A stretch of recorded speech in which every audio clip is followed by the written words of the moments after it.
Assalamualaikum warahmatullahi wabarakatuh. Baik, di sini saya akan menjelaskan materi mengenai manusia dan biota laut. Baik, sebelumnya perkenalkan saya Alia Julianti dengan NPM E1I024055. Baik, yang pertama ada sejarah kelautan.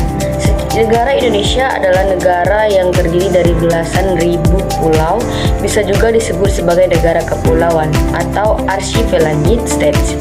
Kata archipelagic sering diartikan sebagai kepulauan yang sebenarnya ada perbedaan pengertian secara fundamental antara kepulauan dan archipelago.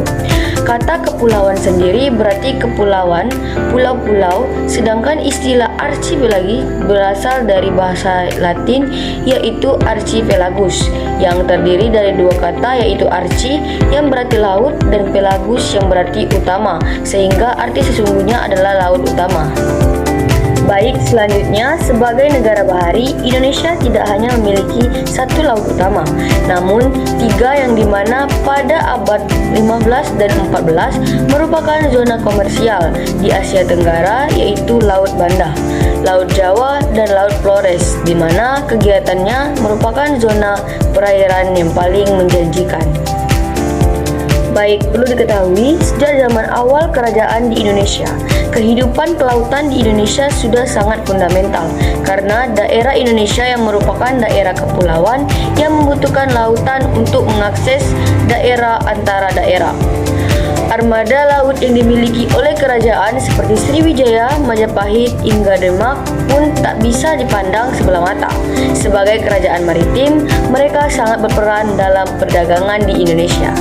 Baik, selanjutnya ada kehidupan laut. Biota laut adalah sebagai macam tumbuhan dan hewan yang ada di laut. Indonesia merupakan negara yang memiliki daerah laut yang lebih luas dibandingkan dengan luas daratannya. Tak heran jika banyak jenis biota laut ditemukan di Indonesia. Nah, berikut adalah contoh dari biota laut. Terumbu karang adalah ekosistem di laut yang terbentuk oleh biota laut, penghasil kapur khususnya jenis-jenis karang batu dan alga berkapur, bersama dengan biota lain yang hidup di dasar lautan. Terumbu karang merupakan ekosistem dinamis dengan kekayaan biofermasita yang serta produktivitas tinggi. Karena itu, terumbu karang mempunyai peran yang signifikan. Secara ekologis, terumbu karang merupakan tempat organisme hewan maupun tumbuhan mencari makanan dan berlindung. Secara fisik, menjadi pelindung pantai dan kehidupan ekosistem perairan dangkal dari abrasi laut. Nah, perlu teman-teman ketahui, pada biota laut juga memiliki potensi sumber daya kelautan ini penting untuk menerapkan praktik-praktik yang berkelanjutan dan menjaga keseimbangan antara pemanfaatan sumber daya dan perlindungan lingkungan laut.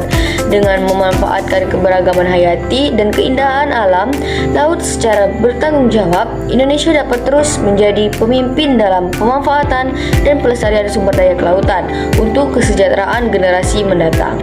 Baik, fungsinya adalah banyak fungsi biota laut untuk manusia dalam kehidupan sehari-hari. Contoh nyata adalah sebagai bahan pangan, bahan obat-obatan, mata pencaharian bagi warga sekitar laut. Menangkap ikan adalah sarana ekonomi yang paling menjanjikan.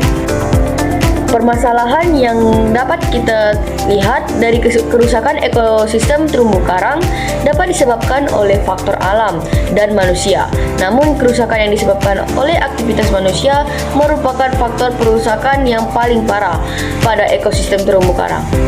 Aktivitas manusia yang dapat merusak ekosistem terumbu karang antara lain adalah pengambilan karang-karang secara ilegal, penangkapan ikan dengan bahan peledak, penggunaan bahan kimia beracun, penyentruman, penangkapan ikan berlebihan, limbah industri, tumpahan minyak di laut, dan pembuangan limbah.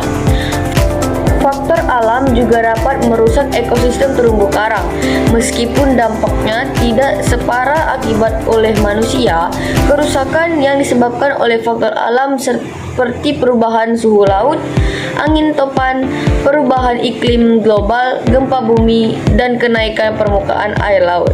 Nah, perlu teman-teman ketahui, berikut adalah upaya-upaya yang dapat dilakukan dalam melindungi terumbu karang. Dilihat dari penyebab kerusakan, dapat ditemukan bahwa aktivitas manusia Indonesia merupakan faktor terbesar yang merusak lingkungan laut.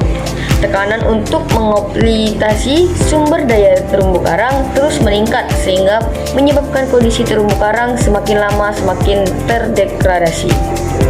Baik, berikut upaya yang kita dapat lakukan, yaitu upaya kita untuk menjaga kelestarian laut sendiri bisa dimulai dari hal-hal kecil, seperti tidak membuang sampah sembarangan yang dapat membuat laut kita tercemar, tidak menangkap ikan secara berlebihan, serta tidak merusak terumbu karang saat berwisata di laut. Baik, mungkin hanya itu yang dapat saya sampaikan mengenai manusia dan biota laut. Sekian, terima kasih. Wassalamualaikum warahmatullahi wabarakatuh.